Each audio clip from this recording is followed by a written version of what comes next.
said, empty your mind. Be formless, shapeless, like water. Now you put water into a cup, it becomes the cup. You put water into a bottle, it becomes the bottle. You put it in a teapot, it becomes the teapot. The water can flow or it can crash. Be water, my friend.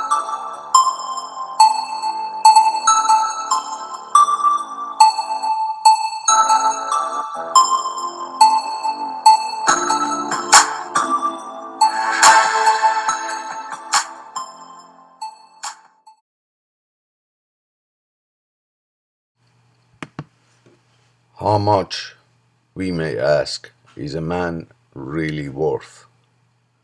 He comes into the physical world, travels along the highway of life for a few years, and then lays aside the working tools of life and passes through the transition that, for want of a better term, men call death. And at his passing he takes nothing with him. All his material wealth and possessions are left behind. He takes only himself and what he has done with his life in the development of character. So it is a fair question to ask, what is a man really worth? I think that the answer is that he is worth exactly what he has given away. What he has given away of his time, of his substance, of his effort, of himself. He is worth just that and nothing more. What we give away, we keep, and what we keep, we lose. And so it is that the real wealth of any man consists of the countless little acts of kindness in which there is no thought of reward. This was written by Raymond Ellis, past Grand Master of New York.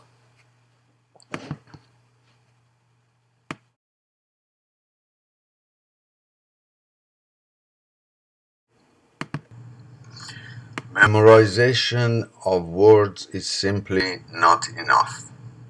Memorization, coupled with a true understanding of that which is memorized, becomes Masonic wisdom and will provide an infinite benefit to you throughout your Masonic life. I am going to begin this fast-track Entered Apprentice training by discussing the working tools of the Entered Apprentice. I shall speak slowly so you will be able to memorize and understand my words. The Entered Apprentice should always be ready to use his symbolic tools. Freemasonry is not only for the lodge room, but as a primer, a book of basic rules as to how best to live your life. The working tools of an entered apprentice are the 24-inch gauge and the common gavel. The entered apprentice Mason is taught that by the 24-inch gauge, he should divide his time, 8 hours for the service of God and the distressed, 8 hours for work, and 8 hours for refreshment and sleep. A non-Mason has been taught to work, rest, and play. Us Freemasons are taught to work, rest, and help the distressed. The common gavel. An ashlar is a stone. The common gavel was used by entered apprentice operative stonemasons to break the corners off of a rough stone or rough ashlar to better craft them to the builder's purpose, to lay a true and correct foundation of a building. Without perfect ashlars with which to lay your personal foundation, your building cannot be laid out on the square horizontally, nor be perfectly plumbed upright vertically. Each and every foundation, whether it be an actual building or that building not made with hands, which is you, must use both the square and the plumb in perfect alignment with each other, or it will be viewed as shoddy work and subject to falling back down into a pile of rubble. As an entered apprentice mason, you will begin to remove these rough edges and shape your character so as to divest your heart and conscience of all the vices and excesses of life. The training of an entered apprentice mason begins within, as all men are first prepared in their heart to be made a Freemason. The decision must be of their own free will and accord. Each lodge is erected to our Creator, the supreme architect of the universe. It is in our Creator in whom each man must put his trust. What do Freemasons seek? We seek light.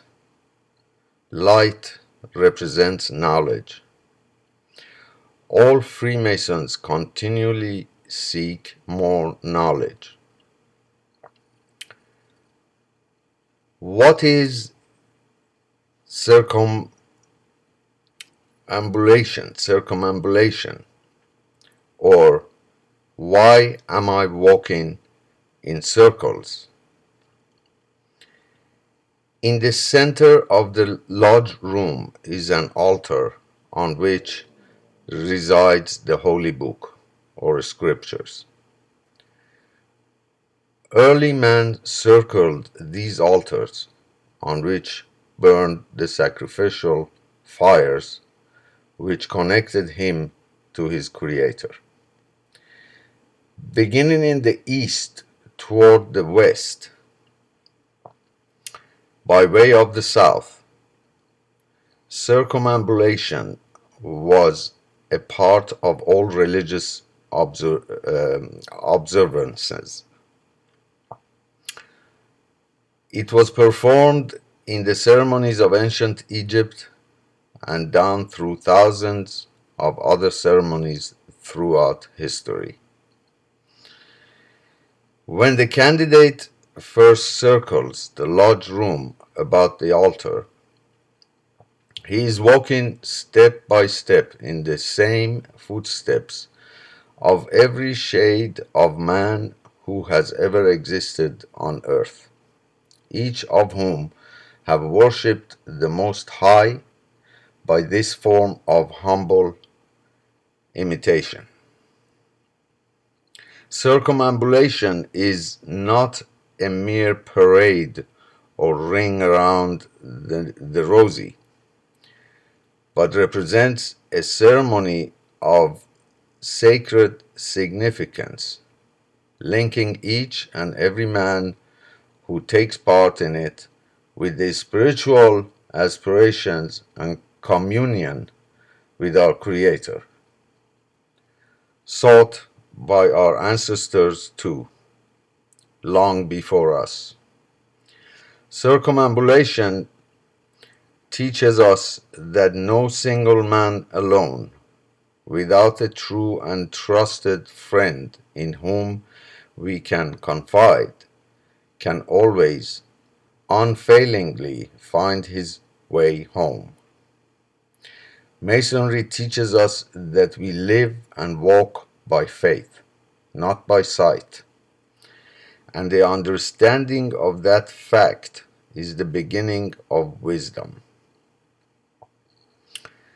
In life, as in the lodge, we must walk upright in humble submission, trust our guide or our Creator, learn His ways, follow Him, and fear no danger.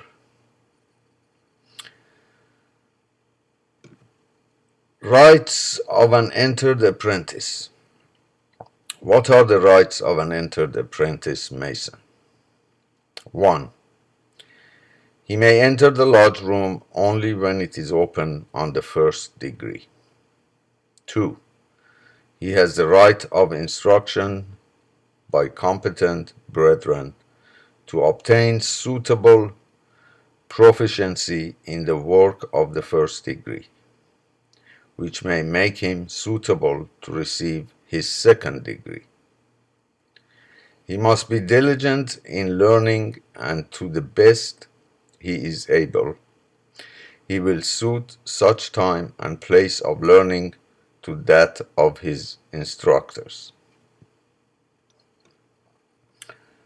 What rights has the entered apprentice Mason not yet earned? 1. He does not yet pay dues to his lodge. 2. He is not yet permitted to sign its bylaws. 3. He cannot hold office. 4. He cannot vote or ballot. 5. In some jurisdictions, he cannot receive a Masonic burial, as is the right of a Master Mason. 6. He cannot attend a Masonic funeral as a member of the lodge. He can, however, attend a Masonic funeral as a private person. 7. He has no right to Masonic charity.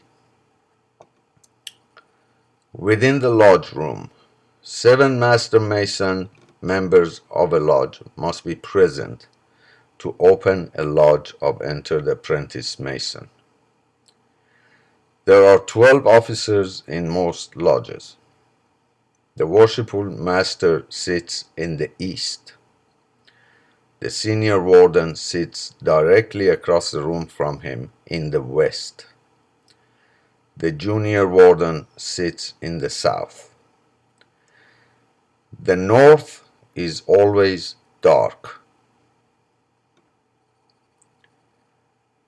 The 3 lesser lights represent the sun, moon, and the worshipful master. A hoodwink is a blindfold. A cable tow is a cord worn by the candidate.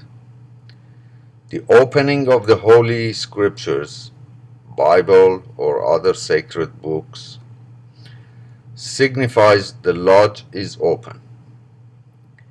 The patron saints of Freemasonry are Saints John the Baptist and John the Evangelist.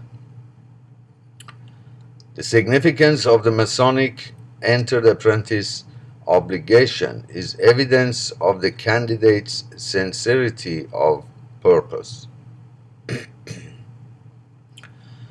The candidate is divested of all metallic substances to teach him a lesson in charity.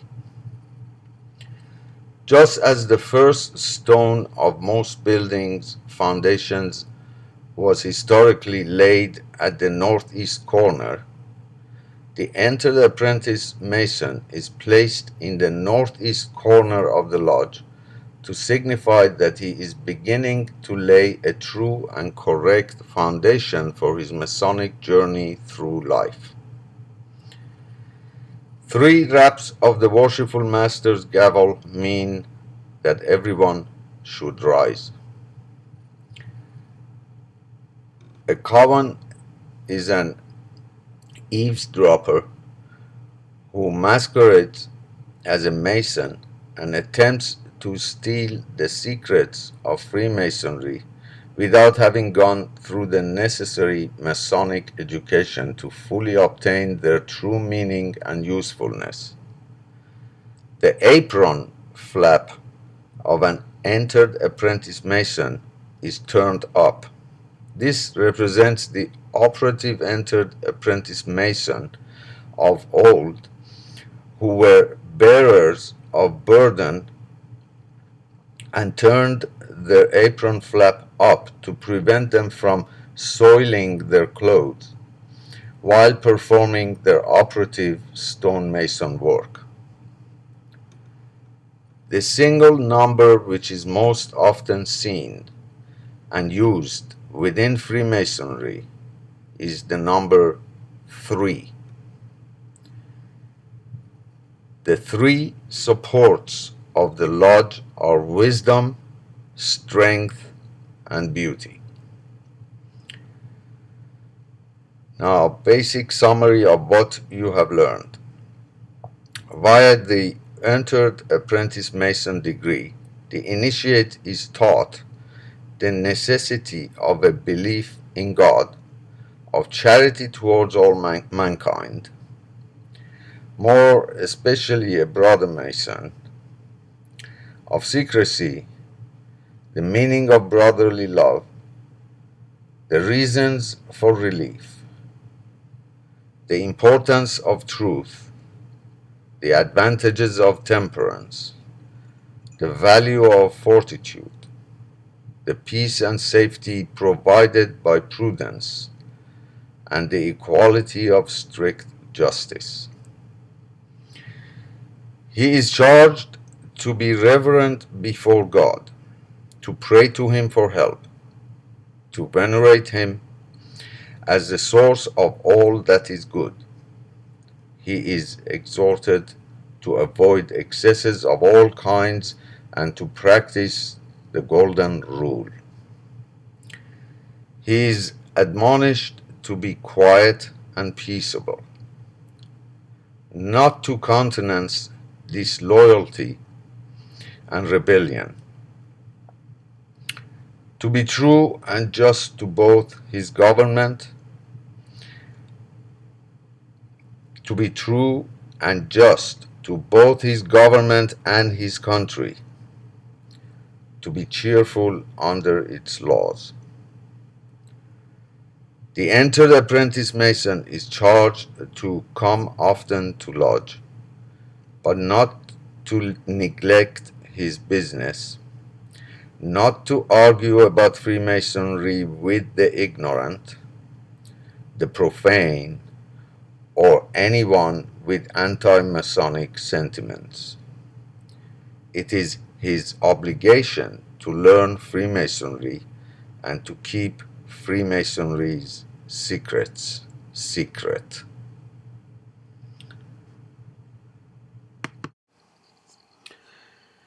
I am going to walk you through 32 more degrees over the next 32 months.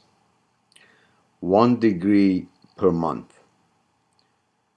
Released on the 3rd Thursday of each month. But believe me, if you just understand and practice the first degree, you will live a happy and satisfying life. So let me repeat the teachings of the first degree. Work, rest, and help the distressed. Build your life upon a solid and accurate foundation. Focus on your main goals, which matter, and ignore the passive obstacles throughout your journey. We all have to handle stress. Stress at work, family stress, financial stress, and so on. But these are all passive. What matters is to achieve our important goals in life. Imagine your body as an empty bottle. You can fill this body with gold nuggets, or you can fill it with worthless sand. The gold nuggets are your main valuable goals, and the sand is the passive stress that you have to bear. Fill your bottle with the gold nuggets and ignore the sand. Do not let the sand bother you.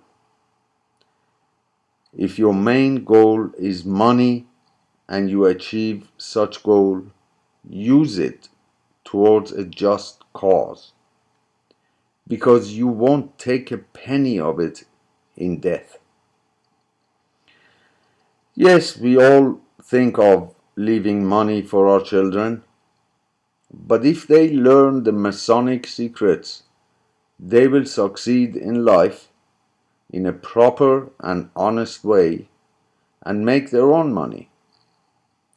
Otherwise, no matter how much wealth you leave for them, it may all blow away and they will be destroyed emotionally and much worse than if they never had it. Now, I also want to talk about depression. It is a known fact that depression is common amongst the more intelligent people. If you suffer from depression, as I have throughout my life, you can keep it under control with Masonic teachings and without a need to take antidepressants.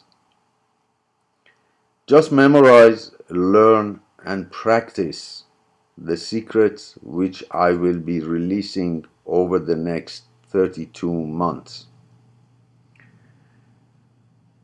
I would also like you to get to know me better.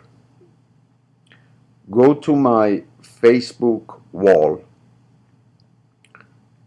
click on photos, and find an album titled The Golden Mask, and read a 50-page treatment of my story. See, the first degree wasn't so bad, was it? On the third Thursday of December 2017, I shall teach you the secrets of the second degree.